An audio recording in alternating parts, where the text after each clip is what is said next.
Ladies and gentlemen, please welcome back to the stage Maribel Lopez.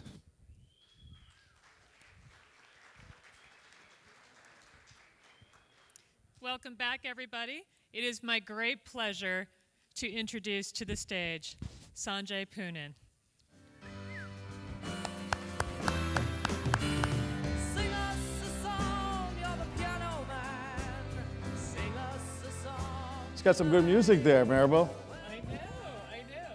So, for those of you that don't know, since we started this morning talking about, some of the hobbies and skills that our fellow panelists had, Sanjay is actually an excellent piano player. So Sanjay, when are we going to have the next piano session at M6? I thought you had one in the backstage here. We could do it right now and skip the whole keynote.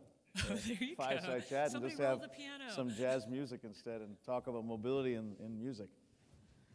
In all seriousness, we're really thrilled to have you here. So we've had a long history together. It's been a pleasure to see your career advance and an inspiration, frankly. So 2 years ago, when we had this M6 event here in May, Sanjay was on stage, and he had recently just taken over the end-user computing slot at VMware. Big change, moving from SAP to VMware. It's been 2 years at this point in time. You've actually seen a lot of transition in VMware. How are your customers embracing the end-user computing vision? Any examples of what they're doing and how business has changed in that past 2 years? Thank you, Maribel, and I have to make a short plug for her book. I just saw this coming in. I knew she had been working on this when I first came to the conference, and I'm just very proud to have it autographed by you. So if you haven't gotten her book, please make sure you do. Thank you for having me here. When I was here 2 years ago, I had to be, sort of strangely, quiet about what we were plotting, which was, and he how we was got into plotting mobile. in the background. Because we were preparing our board for what we wanted to get done in end-user computing. And I think the way we looked at it, VMware is a brand that you probably all know in the data center. We are the fourth largest software company, have been growing the fastest of any software company. So just to give you a sense, we're about $6 billion in 15 years. It took Microsoft 19 years to get to the same size. It took SAP about 27 years. So at the pace of where we are, we're the fastest growing software company. And another company that's also doing very well and growing fast is Salesforce. So you can think about Salesforce and VMware as these companies that are the next generation of both applications and infrastructure. But for us to expand our market from where we are, well known, which is the data center, to the desktop and to the device, we had to move beyond just what we did at the time, which was desktop virtualization. And even in there, we didn't have a complete product. So we used to joke internally that what we do in my group's called end-user computing. You could end user computing if you didn't have a mobility strategy. Nice. So, in fact, there would be no future to end-user computing without a mobility strategy. And we knew that we needed to move quickly. The organic efforts to do that at VMware had not gone really far enough, and we could have continued it. It is a very engineering, proud culture, and we build very good software, but we felt at the time it would be appropriate for us to make an acquisition. We looked internally at what we could use. We were using a mid-market tool that had run out of steam, and we wanted to buy a much more enterprise, and we looked at the market, the various different options, and decided to acquire AirWatch. But part of what was important to us was where the world is going, which is a cloud-first approach to everything. We think the entire world is moving from mainframe to client-server to mobile cloud. And in a mobile cloud era, architectures do matter. And we think a cloud-centric approach is really where the world is going, and we found in AirWatch a cloud-centric, cloud-first, I would say, not cloud-centric. And that's the Salesforce approach. The difference between Siebel and Salesforce is on-premise versus cloud. So today, I think to answer your question, what we've found is that customers, as they transform their business mobility journey, many of you are practitioners, we think that they are taking a mobile cloud approach to everything. They're building applications with the form factor of a phone or a tablet as their primary aspect. And our job, I used to be at SAP prior to that for 7 years, where much of our focus was applications, mobile and so on. Our job as an infrastructure provider is to make that onboarding process, the security, the management, so simple, so Sesame Street simple. It's one touch. It doesn't require all kinds of complicated things that are VPN and identity.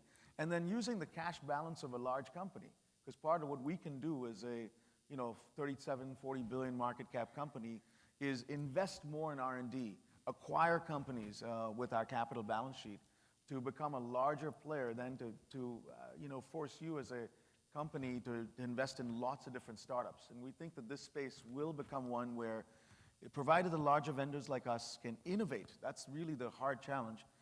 We think there's a lot of room for growth, and that's what's happened for us since we acquired AirWatch. We'll talk about that. It's been a fabulous growth story.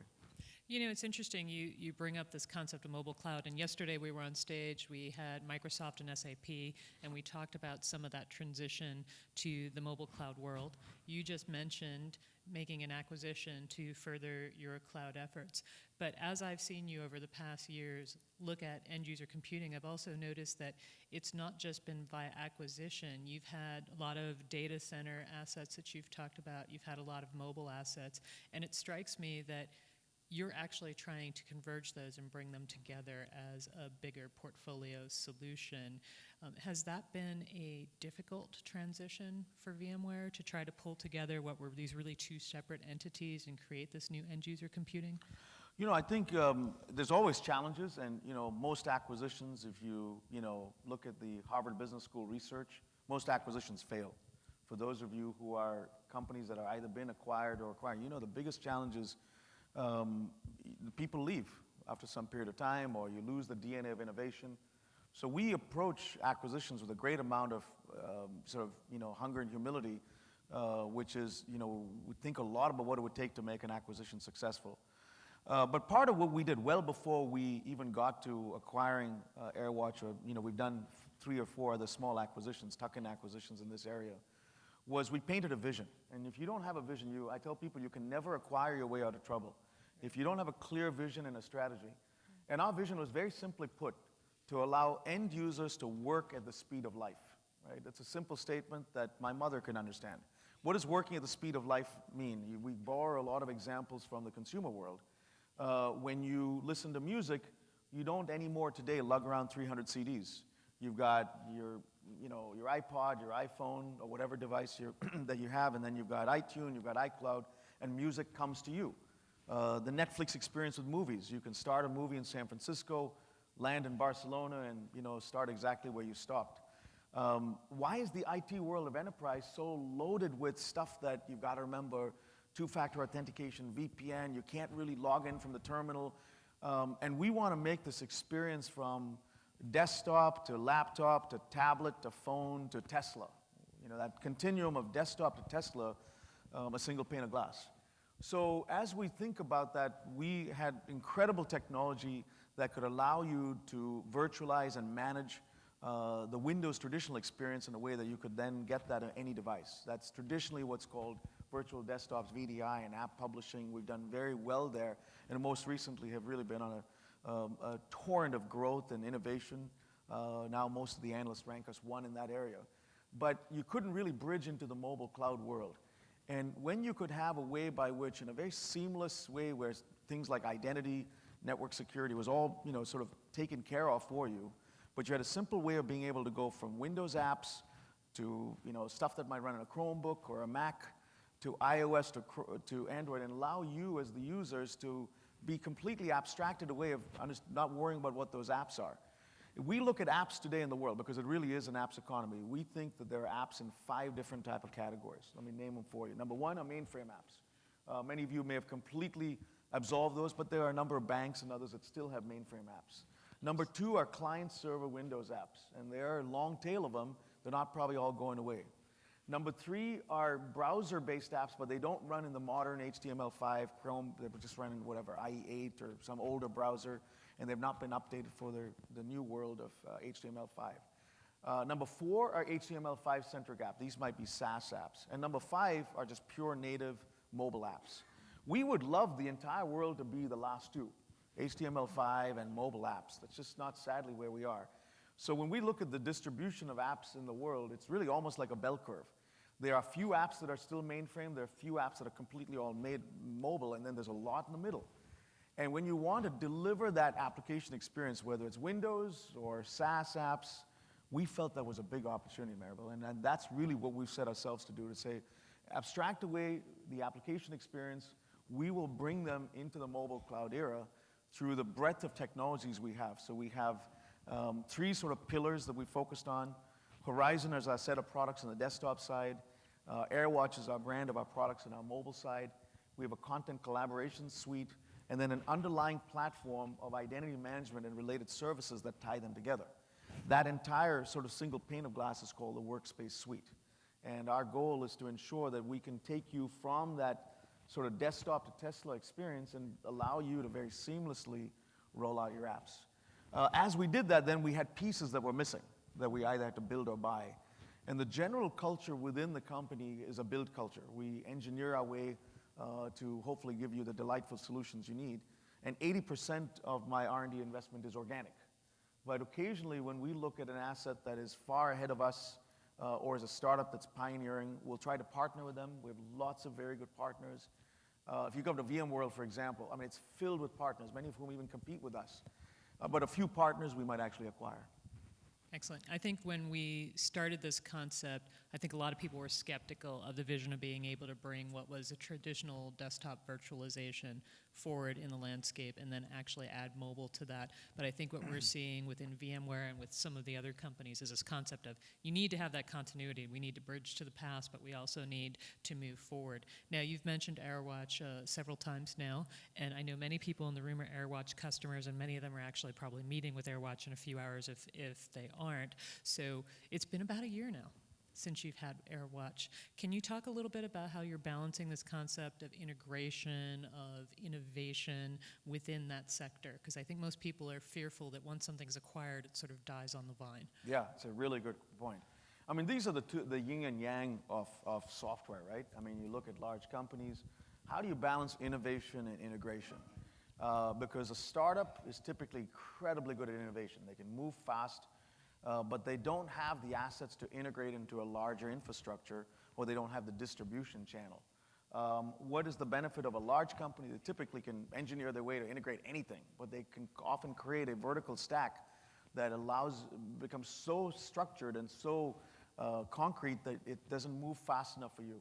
So as an entrepreneur inside a big company, that's all what I've done the last 10 years, has been an entrepreneur inside a big company. You have to balance, that sort of tendency to over-engineer integration with, and that's really what we were very fearful about when we acquired this nimble, fast-growing company. So this is what we did, and I think it's a playbook for any large company that's hopefully acquiring assets. Well, for one, we decided that we were going to leave them alone and allow them to innovate, at least for the first year, on their own with a little bit of guidance. I mean, AirWatch reports to me, but I left the business completely under John and Alan, and I think Alan was here 2 years ago, so you all know the founders of the company. But started to introduce them into the channels of VMware. So, we have 75,000 partners, 500,000 customers. We want to make sure that our customers and partners do it. But for the first year, we left them alone for the most part so that they can continue to innovate. And all we did was just change in fact, if you look at the outside as you walk in, the logo of AirWatch is actually the same. It just said AirWatch by VMware. And as we did that, it gave them the ability to not feel like, which is typically what large companies do. They come into a small company and they occupy it, and they send their people in, and all of a sudden, people start to leave. It's been about 15 months. The company's still running in that fashion. But gradually, I mean, AirWatch didn't exist anymore after the acquisition as a separate company. We began to bring in processes that could hopefully help the company. For example, the channel process could really expand beyond just the direct selling effort to the entire channel of VMware. We have an extremely loyal service provider, telcos, channel folks who have been selling our desktop products who were just hungry for mobile. By the second half of the year, we began to enable that channel. Now that channel is really taking off. And now it allows us to say we can now expand our path into things that we never did before. The support processes, many of our customers in remote regions were saying, well, it's good that you have a startup and you acquired it, but I need support people in this country. And a startup's not going to give you support people in any country because they don't have those resources. VMware can. So we were able to take the best aspects of VMware and then start to layer that in so that very seamlessly we could help take support. quality processes, and engineering processes that allow you to ensure that as you scale. When we acquired AirWatch, it was about 10,000 customers. There are now 16,000 plus customers. Our goal is to get to 500,000 customers of all VMware customers using it, or to get to 100 million devices under management. When you do that, it's, a startup has to scale, and that's where we could help. So there were a few of these things that we felt were important, and part of our own learning lesson, Maribel, was that's how EMC had treated VMware. We are actually 79, I think, or 80% owned by EMC, but most of you probably don't even know that, because you run inside NetApp infrastructure or inside HDS or HP storage, and EMC left VMware alone. And as a company, as a software company, we've been able to grow extremely fast while having a parent company that has certainly a capital infrastructure to help us, but has not tethered us to them. And that's exactly what we want to see happen with these assets as we acquire them. That we can give them the capital foundation they need, can guide them, but they have the independence to be able to grow and innovate in a rapid fashion. The other thing that was very important was to bring integration between Horizon and AirWatch. And we began right at the point well before we acquired them, even during due diligence, at understanding what were the synergy points. We publicly documented a blog and a video series that said, these are the 6 things we're going to get done. I remember having my CTO, Kit Colbert, talk about that in January, February, a year ago. And we've marched to that timeline of that integration quarter by quarter. And integration is always a journey. It's never a destination. And you have to look at that as something to say, listen, in the software industry, the beautiful thing is you're never done. Some of you customers of ours will tell you, here are the 10 things I want to get done. And fortunate for us, because we have a larger balance sheet, we can today invest. Today we have 2,000, a little over 2,000, 2,100 people in the AirWatch division of VMware, okay?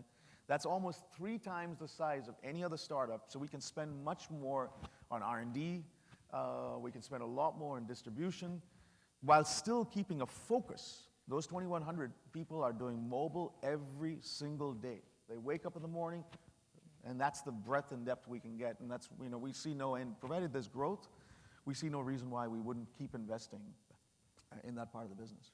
I love this concept of scale as innovation, because I don't think people think of these two things together. Now, I've noticed in the discussions that we've had that a few new words have actually popped into the VMware culture.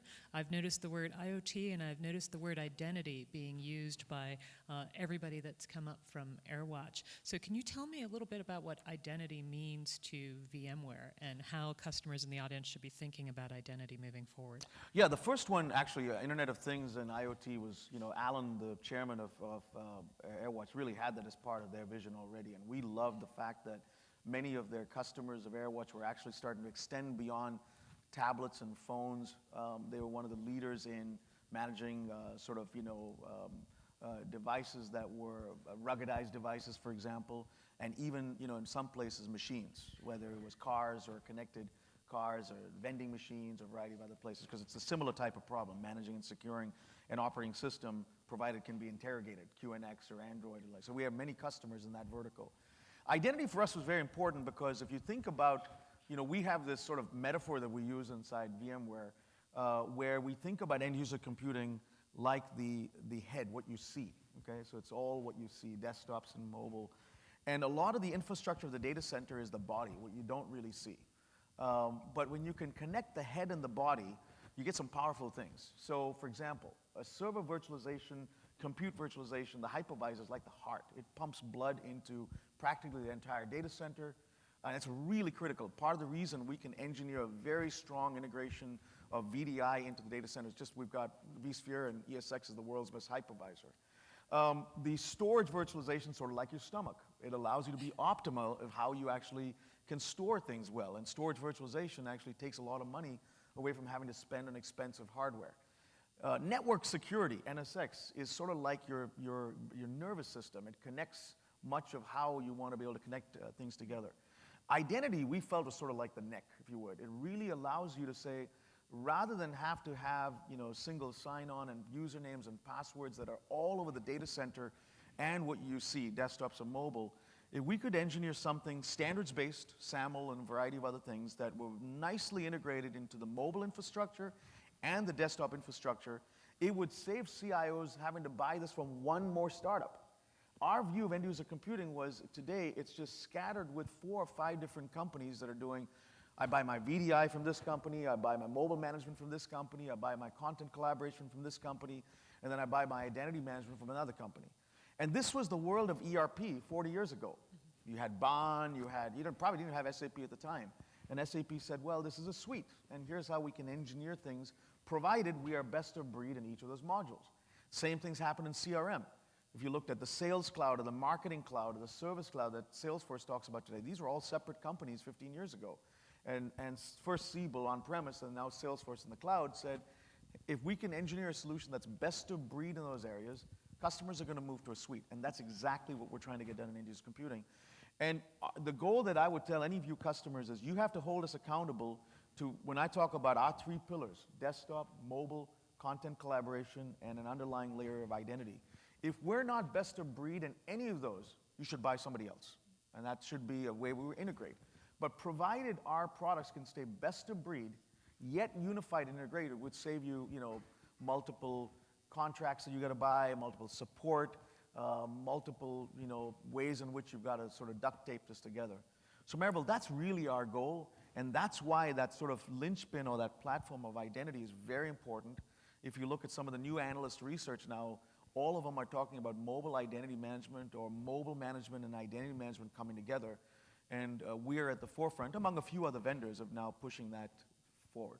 Yeah, I absolutely think that we're moving into a new era with all the cloud services we have, so things in our company, things outside of our company, the multitude of devices that we have, that identity is going to be critical for this. And that's actually going to be one of the topics in the next M6 event that we actually work in. Great. So I love this concept of the body and mobility as this living, breathing thing. And I know that you personally are really passionate about people and people management. And we talked about my book, and I know that you're thinking of writing a book on something that you call servant leadership. And I was wondering if you could maybe share a little bit of that concept and how to inspire and maintain the workforce. Because I think particularly where we live in the Silicon Valley, it's very hard to retain and motivate talent. So can you speak a little to that?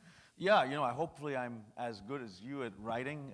Writing is hard, but part of what has motivated me much more than just my 20 years in IT has been investing in people. I'm a first-generation immigrant. I grew up in India, very fortunate to come to the US with $50 in my pocket at age 18 and no idea where Dartmouth College was, but that's the school I got a scholarship to study computer science. I landed in Logan Airport and took the Greyhound bus to a place where I froze my buns off in Hanover, New Hampshire, which is much colder, I assure you, than Bangalore, India. But in a culture that, within the first year, I was like, geez, why am I even here? Because there was a cultural shock. But, tribute to this, many of you are also immigrants or your parents are immigrants. The wonderful thing about this country is you could come from any part of the world, and if you work hard, if you're smart, you can achieve things. But there's a third element. I talked about working hard and being smart. Usually when you put those two with humility, you get something rare. And it's been my experience that you often don't find all 3 in people. You find lots of people extremely smart and they work hard, but they're not very humble, they're cocky. You find a lot of people who work hard and are humble, but may not be that smart. So when you can put those 3 together, it's a very special individual. I certainly seek to make that my North Pole and my compass. I'm on that journey, so I'll say there's plenty of things I can learn. And I've been very fortunate in my career to work for CEOs of companies who have those values that I respect. In the Silicon Valley especially, there are a ton of smart people. A lot of people work hard, but humility is a rare thing. So the book that I'm working on is called Servant Leadership, and the idea is to really understand how a leader can lead by being a servant. And I think some of the best examples of this are actually not even the tech industry. It's someone like Nelson Mandela. When Nelson Mandela said, you can lead by being at the back and letting other people know that they are in the front, or lead from the back. But you find as you do that, people become stronger leaders. So I'm always, surprised when people are unwilling to hire someone smarter than them because they're worried that they're going to take their job. Or the number of people, for example, where they're hesitant to let their employee go and do a pitch to their boss because they've got to make sure they're in the room. All of these things that are signs of insecurity in leaders. And I think the best leaders are the ones who realize that they exist to serve their team. Now, it doesn't mean you're, a jellyfish without a spine. You're not strong. I mean, I'm people who work with, I'm a tough person.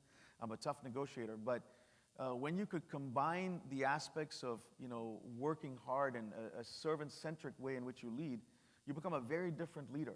They're the types of people, I think, that can inspire their people to achieve things. I tell people, listen, never hire somebody you wouldn't work for someday. Because those things, the cycle of life is pretty strange. You may end up working for somebody that you've hired. True. And that's happened. And you look at Satya Nadella. He used to work for Chi Lu, okay, who was the search person. So Chi Lu now runs apps, and Satya is the CEO. And time again, it's happening now at Cisco. Chuck Robbins was picked as the next CEO. He was picked 2 levels down from Rob Lloyd.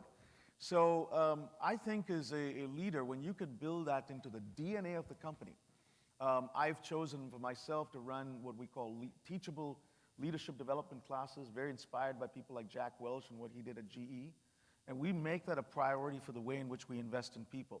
It's been my passion, certainly at SAP. I'm starting to do that at VMware. And I'll tell you, it has had a tremendous influence on morale.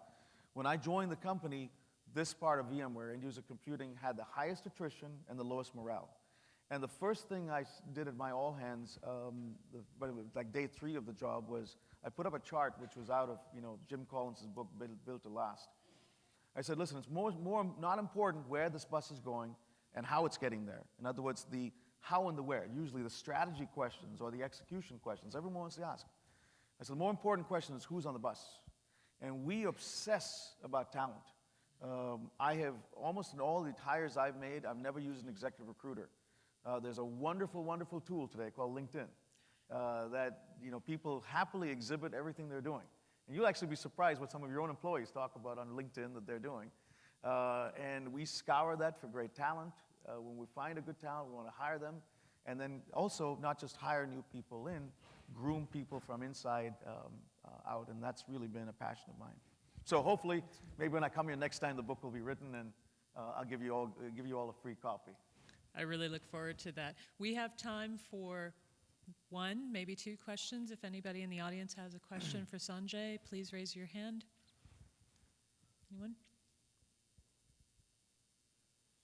There's one in the back. There we go. Hi, Sanjay. Hey, Jack, how Gold. are you? Great, thanks. Great to see you. Question for you more broadly around the industry. So there have been a lot of changes in mobility and end-user computing over the last couple of years. Put on your vision hat, where do you see this industry in 2 or 3 years? Yeah, I think, listen, everything that we do in mobile infrastructure is about applications. And I think that the more that the workplace becomes digitized, I think the digital workplace is a phenomenon that's happening. I see the title of Chief Digital Officer starting to show up. You have CIOs and CTOs, and I see a number of Chief Digital Officers. And digitization covers 2 things. One is you move away from paper processes to something that's more digitized, primarily with a mobile device. The second is you automate processes from labor-driven things to things that could be more automated. And I think the digital enterprise now creates enormous amount of opportunity for mobility. And you can just look after case study after case study. Some of my favorite are some of our customers like United Airlines, where they're taking paper manuals away and making them digital cockpits. But then it's not just the pilot. The flight attendants now have iPads so they can actually deal with your choices of food. And then the engineers who are servicing the plane have iPads so they get into a 3D way in which they could service the airplane. It's completely transforming airlines. Healthcare, there's industry after industry. We've taken an industry approach. I love the fact that M6 represents industries, and I think that's a very, very key part to it. The second is, I think, Jack, there will be probably a way in which infrastructure becomes so seamlessly tied to applications. I'll give you an example. Apple's been at the forefront of doing this, and the other folks, Google, Samsung, have too. But when they did app config for the enterprise in iOS 7, it really allowed us to take away this very painful process that all of you go through, which is wrapping of applications. That's an arcane process with SDKs, and you republish the application to the App Store. That's made this almost sort of a very seamless one-touch approach. And we were one of the first to really embrace it, start a standard called AppConfig for the enterprise. Now working with all the largest application players to say, make this simple, make this one-touch, make this really behind-the-scenes one where you don't have to go through that wrapping type progress. So I think that when you do that, we want to see delightful applications. We're not an application player ourselves, whether it's a system integrator or an ISV. We want to see beautiful applications appear for the mobile world, whether it's enterprise, B2E, B2B, or B2C. And then our job at infrastructure is to make sure those application and the onboarding of it is so Sesame Street simple that you don't have to worry about much of the stuff that today is fairly cobbled together. So I think that's a perfect way to end because it gets back to the theme we've been talking about for the past couple days. That's rethinking your apps and processes and being able to move them into a mobile cloud world so that you can be competitive and win business. Sanjay, I want to thank you for your time. It's been wonderful having you here. Thank you very much. Thank you.